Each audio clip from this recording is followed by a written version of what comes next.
വൈകുന്നേരമായപ്പോൾ ഭയങ്കര വിശപ്പ്, എന്തെങ്കിലും സ്പെഷ്യലായിട്ടൊന്ന് കഴിക്കണമെന്ന്. എന്തുണ്ടാക്കി കഴിക്കുന്നു വിചാരിച്ചപ്പോഴാണ് പഴം ഉണ്ടായിരുന്നു ഇവിടെ. അപ്പം വേഗം നമുക്കൊരു പഴംപൊരി ഉണ്ടാക്കിയാലോ എന്ന് വിചാരിച്ചു. തൊട്ടടുത്ത കടയിൽ പോയി മൈദ വാങ്ങിച്ചു. പിന്നെ അതിൻ്റെ കൂടെ ചേർക്കാനായിട്ട് കുറച്ച് കടലമാവും ഒക്കെ വാങ്ങിച്ചിട്ട് പെട്ടെന്ന് ഓടി ഇങ്ങ് പോന്നു.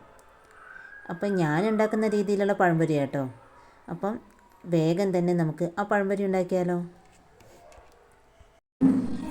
മൈദ നന്നായിട്ട് ഞാനൊരു പാത്രത്തിലേക്ക് അരിച്ചെടുത്തു. കൂടെ തന്നെ കുറച്ച് കടലമാവും കൂടെ ചേർത്തു. എന്നിട്ട് ഒരു നുള്ളു ഉപ്പും കൂടെ ചേർത്തിട്ട് നന്നായി കട്ടിക്കൊന്ന് കലക്കിയെടുക്കാൻ പോവാണ്. കാരണം ഞാൻ കടലമാവ് ചേർത്തിട്ടാണ് പഴംപൊരി ഉണ്ടാക്കാറ്. അപ്പോൾ ഒന്നും കൂടെ നന്നായിട്ട് പൊങ്ങി വരും. അപ്പോൾ ഞാനിത് കലക്കി നന്നായിട്ട് മിക്സ് ചെയ്തെടുക്കണം. കട്ടയില്ലാതെ നമ്മൾ നന്നായിട്ട് കലക്കിയെടുക്കുക.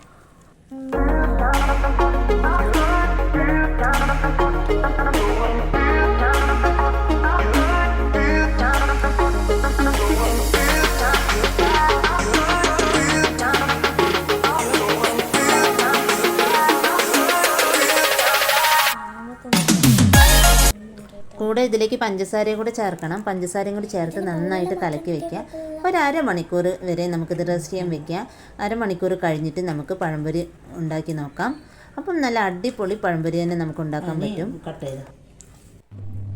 അപ്പോൾ ഇതാ അരമണിക്കൂറായി. അപ്പം മാവൊക്കെ നന്നായിട്ട് സെറ്റായിട്ടുണ്ട്. ഇനി നമുക്ക് പഴംപൊരി ഉണ്ടാക്കാൻ തുടങ്ങാം.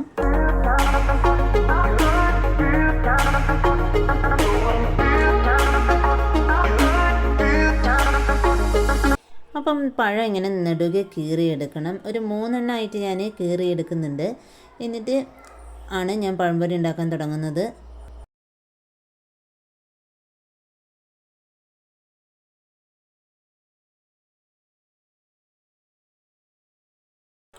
അപ്പം നമുക്ക് പഴംപൊരി ചുട്ട് തുടങ്ങാം. ഇതാ എണ്ണയിലേക്ക് ഇട്ടിട്ടുണ്ട്. അപ്പോൾ അത് 2 സൈഡും നമുക്ക് നല്ല ഒരു ബ്രൗൺ കളറായി വരും. അപ്പം ആദ്യം നമുക്ക് ഒരു സൈഡത്തെ ആ ബ്രൗൺ കളറായി വന്നിട്ട് അത് മറിച്ചിട്ട് കൊടുക്കാം.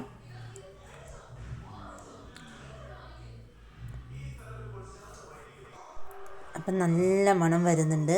അപ്പം വേഗം തന്നെ അത് തിന്നാനുള്ളൊരു കൊതി വന്നു. അപ്പോൾ വേഗം 2 എണ്ണമൊക്കെ ഇട്ടിട്ട് ഉണ്ടാക്കി എടുക്കുകയാണ് വേഗം തന്നെ.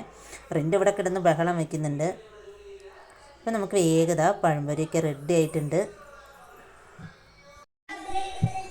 നമ്മള് ചൂട് പഴംപൊരിയും അതേപോലെ തന്നെ നല്ല ചൂട് കട്ടൻ ചായ റെഡി ആയിട്ടുണ്ട് കേട്ടോ. അപ്പൊ ഈ കട്ടൻ ചായയും പഴംപൊരിയും കൂടി ഒന്ന് കഴിച്ചൊക്കെ എന്ത് രുചിയായിരിക്കും. അപ്പൊ എല്ലാവരും ട്രൈ ചെയ്ത് നോക്കുക. വീഡിയോ ഇഷ്ടമായെങ്കിൽ ലൈക്ക് ചെയ്യണം, സബ്സ്ക്രൈബ് ചെയ്യണം, കമന്റ് ചെയ്യണം. അപ്പൊ എല്ലാവർക്കും ബൈ.